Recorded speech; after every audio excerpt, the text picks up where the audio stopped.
നിങ്ങൾക്ക് നല്ല തലവേദനയുണ്ട്, സഹിക്കാൻ പറ്റാത്ത തലവേദനയാണ്, ഒട്ടും സഹിക്കാൻ കഴിയുന്നില്ല.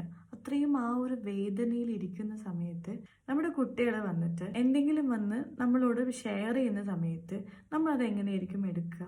ചിലപ്പോൾ സന്തോഷത്തോടെയൊക്കെ വന്ന് പറയുന്ന കാര്യങ്ങളാണെങ്കിൽ കൂടിയും നമുക്കതിനെ ആ ഒരു സന്തോഷത്തോടു കൂടി എടുക്കാനായിട്ട് കഴിയില്ല അല്ലേ? എന്തുകൊണ്ടാന്ന് വെച്ചാൽ നമ്മൾ ഓക്കെ അല്ല. ഇതുപോലെ തന്നെയാണ് നമ്മുടെ മെൻ്റൽ ഹെൽത്തും.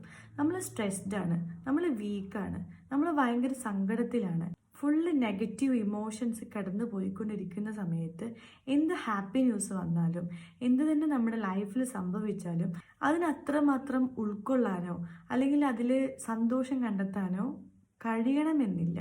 മറിച്ച് നമ്മൾ ഹാപ്പിയാണ്, എന്തെങ്കിലും കാര്യത്തെക്കുറിച്ച് ആലോചിച്ച് സാറ്റിസ്ഫൈഡ് ആയിരിക്കുന്ന സമയത്ത് ഒരു കാര്യം വന്ന് പറയുകയാണെന്നുണ്ടെങ്കിൽ നമുക്ക് നല്ല രീതിയിൽ പോസിറ്റീവായ രീതിയിൽ തന്നെ അതിനെ ഉൾക്കൊള്ളാനായിട്ട് കഴിയില്ലേ?